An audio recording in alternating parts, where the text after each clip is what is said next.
Hello, my name is Borat. I like you. Okay, as I said, I'm really glad and thank you for replies and my message. And I realized most of you want to know about my experience with ayahuasca in Amazon. So I said I might make a little video instead of writing. Because I've been writing a lot. I wrote half of this notebook. It's about my sessions, my experience with ayahuasca, which is just, it's incredible. It's absolutely life-changing. So, but I absolutely know that my experience in Amazon wouldn't be as powerful had I not done those 2 weeks in Taos with all of you, because that was a major opening for me. 2 huge weeks, and I remember when we were leaving Taos, I just didn't want to leave. I didn't want to go to Amazon. I just wanted to go home. I thought I was really done and cooked, and that's it. And I just want to go home and chill out and relax with the family and just integrate. And I remember at airports in Albuquerque, when I was saying goodbye to people, especially people who were going to Australia, it was Martha and Anthony and Angela. And I was thinking, oh God, I wish I can go home. Like, I don't want to do anything else. Just, that's it. That's fine. I'm just so open and. But what did I know? I had no idea what was around the corner. So I went to Amazon, and it's been 2 weeks now that I came back. Almost 2 weeks, and I've been sick for a week. I was in hospital. Just picked up some nasty virus. But anyway, I can say confidently that that's been one of the most defining moments of my life. Just even talking about it, I feel like I'm kind of spoiling our experience, because it just, words can't do justice. It's incredible. It was so life-changing. I use some metaphor. I talked to Leela. By the way, this is Leela's soul collage 4 years ago in Taos with her certification. But anyway, when we talked about, when I was, I said, because obviously talking about in particular what happened in the sessions, it would take a month, easy. It's so intensive. But I said I feel like I'm a little kid, and I sense that I have a chance to learn a bit about life, and I had a chance to talk to God. And it is. Ayahuasca is a gift from God. It's a wine of the soul, wine of death. And I'm kind of nudging on God, look, come on, show me this and tell me this, and teach me about this. And he's kind of annoyed with me. He said, look, you know what? How about you take my glasses and have a look at the world through my glasses, and then you might get an idea what is this all about. And that's how I really look at this experience, that I had a look at the world through God's eyes, at least for a moment. And I did. And it's so overwhelming. It was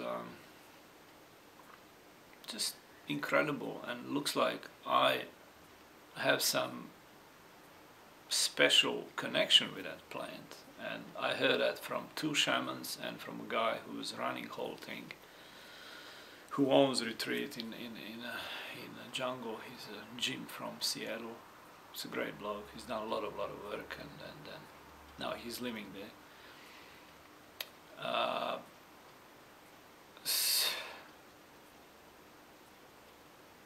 It's from the very beginning, from the first session, from the word go. Like in my first session, I closed my eyes. I took ayahuasca, and it took a while for it to start working. Had a little purge, they call it. You get your little purge bowl, and that's most essential piece of equipment. You need it, and after a while you just vomit a bit, and then it started working on me, and I came to basically I was introduced into ayahuasca's home. There was like some big golden chain. It's such a clear vision. You're there. It's not, you think about it, it's a dream. I was there. I walked into her home, and there were all those servants with the wigs and with the costumes and all these swords, and they're performing some beautiful dance for me, and they're welcoming me. I think even someone said, "Welcome to ayahuasca's home, ayahuasca's temple." And she was sitting there on the left-hand side, dressed in dark, kind of middle-aged woman with that kind of mischievous Mona Lisa smile. But that smile is really telling you, kind of, I know. Don't bullshit me. I know the truth. So I might show you around. And but because that was my first session, I thought it was that's what happens to everyone. You come to ceremony. It's my phone. You come, you have your first drink of ayahuasca, you sit down, and then she welcomes you in her home, and then she shows you around, and I thought that's what happens for everyone. So I was shocked tomorrow at sharing when I realized I was the only one who had that vision, who had that experience. And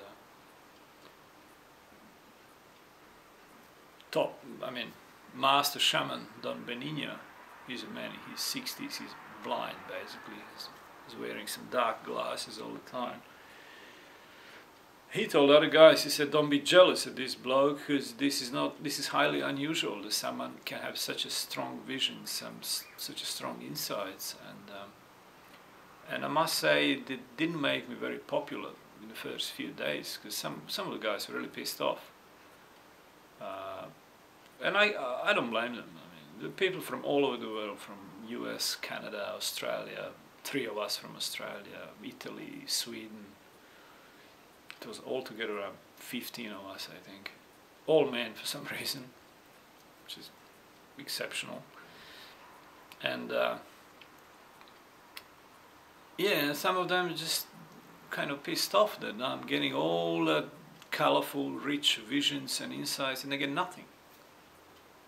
And at one stage, this shaman, he doesn't speak English, so this Jim was translated to him all the time and in the sharing.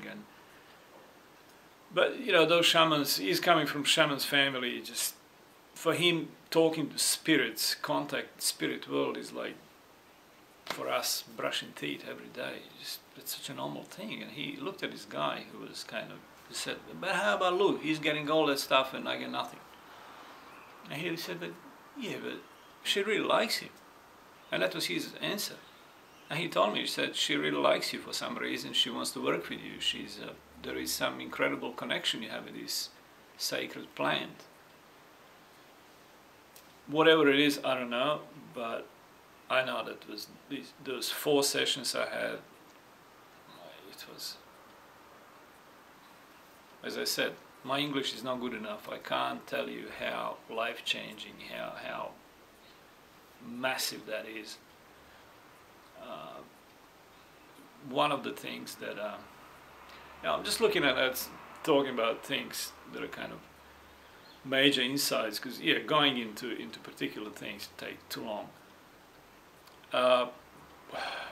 One of the things was, I can only again say as a metaphor, it's like I got sentenced on 20 years in jail for something I didn't do, and then after 15 years they come to me and they say, oh, you were right, you didn't do anything. So you kind of get a bit of satisfaction, and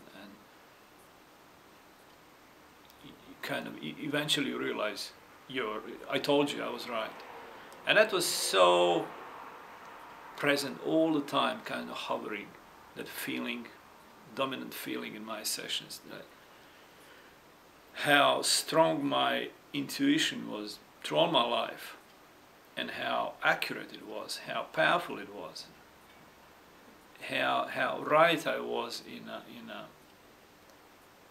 explaining certain things, even some really weird things that, you know, about the spirits, about life, about universe, about death, or even about things that I was supposed to do but I didn't do, but for some reason, one reason or another, I didn't follow on it. I would rather listen to someone else, so I did because I thought I should be doing that, or I was expected to do it. I wanted to blend in, I wanted to be accepted. So I would rather listen to my parents, my teachers, friends, relatives, bosses, politicians, anyone.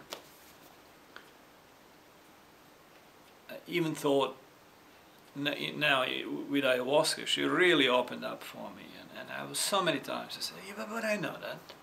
I thought it was like this. So it brought so much, on one side, a bit of satisfaction, but the other side, so much grief, so much sadness about things that I missed out on in life because I didn't trust myself, didn't follow myself. I would rather trust someone else, and for whatever reason, so lack of confidence or self-hatred, or I don't know, whatever.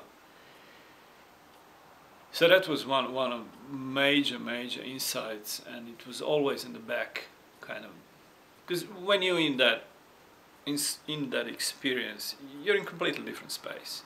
Your awareness is so expanded, total different level of consciousness, and you don't talk. You just, there's insights are coming, and strong visions, and it was really that strong insight, like trust yourself. It's like, you know what is best, you know what to do, but so why don't you do it?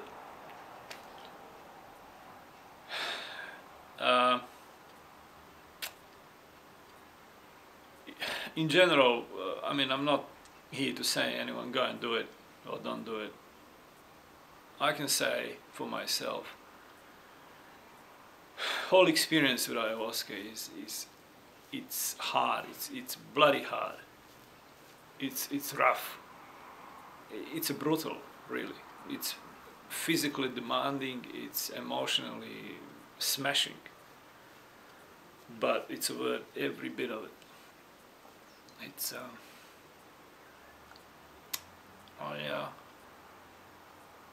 I was at once, after the third session, next day, I thought, that's it, I'm going mad. I'll never be normal again. I felt like every belief I ever had in my life has been challenged in its core. It's just, I didn't have anything to hang on to.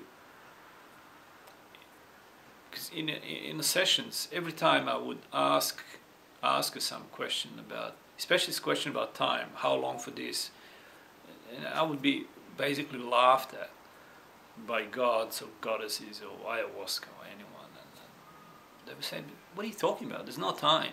That's your human's invention. You just need to be in control, so you invented some concept of time, but there's no time. It's now, and that's it. It's only now. What was 5 seconds ago or what was 5,000 years ago, it's the same. It's gone. Don't hang on to it. Just, it's now. And I had a few times in those 4 sessions had really that kind of, I was there, I got it. Not only I got it, I just felt that timelessness of existence. And as I said in one sharing, on one side it's absolutely bliss, it's total bliss, but on the other side it's incredibly scary. And that's another thing that people say, that people who do ayahuasca hundreds of times, they keep reporting, always putting those two feelings in the same sentence.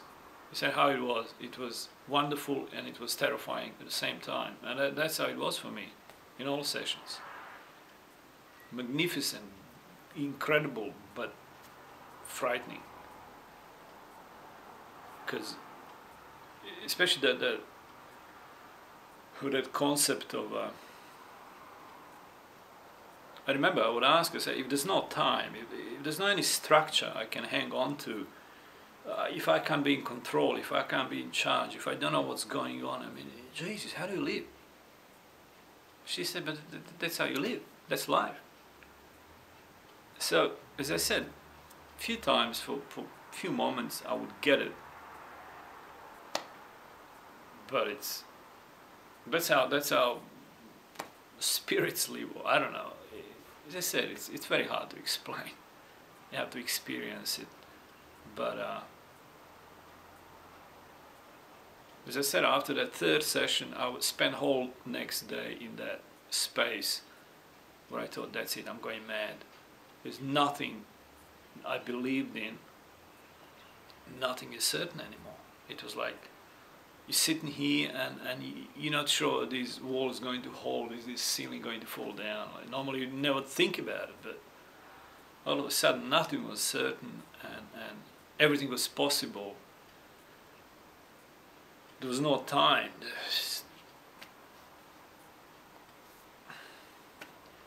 So that was another big insight. Everything is, she's talking to you in archetypes. Everything is kind of gods. Like I spend most of my time basically in Divine Comedy, Dante's. I don't know how many of you read Dante's Divine Comedy, but that was it. That was, I saw those gods and goddesses and they so wise that basically they behave like kids. They're just so playful and they're laughing at us humans, kind of, and our hunger for power, for control. And they told me, they said, it's when you realize you don't have power, then things will change for better. And I remember I was on some merry-go-round, wrapped up in some black plastic bag, could be even those body bag for soldiers. And I'm inside and I'm screaming. I said, but is anyone going to stop this madness? Because I witnessed so clearly that senseless of the stupidity of human behavior, the way this world is going to, how self-destructive this is, and how we're destroying planet. And I said, but is someone going to stop? Because we're just going in circles. We're not going anywhere. We're just so self-destructive, so crazy. And she said, yeah, when you realize you don't have power, then things will change for better. And I said, but when?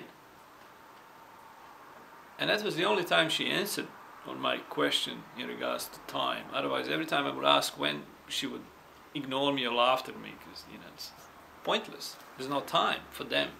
Spirits, they don't recognize it. She said it's human invention. And she told me then, the only time she answered my question, she said, oh, you might be surprised, it might be quite soon. And that was very comforting in a way. But then again, that was another confirmation of my intention over the years being right, but I never trusted it, so I'd always listen to someone else for some reason. Anyway, I know I could go with this on and on and on, and I don't want to, and I don't want to go into particular sessions, and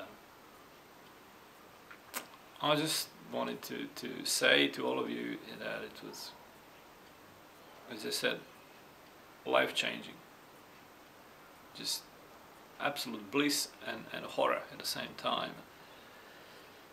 Past lives and, you know, a lot of things. And so yeah, better finish. I'm not sure if I can download this whole lot. Looks like it's like 15 minutes or even more. Anyway, thanks for listening. Thanks for your replies. Thanks for all this community and you know, messages, and thanks for those beautiful 2 weeks in Taos. And yeah, just love to all of you. And yeah, remember, trust yourself. It's a big lesson for me. Trust your intuition. You know better than anyone. Okay, thank you.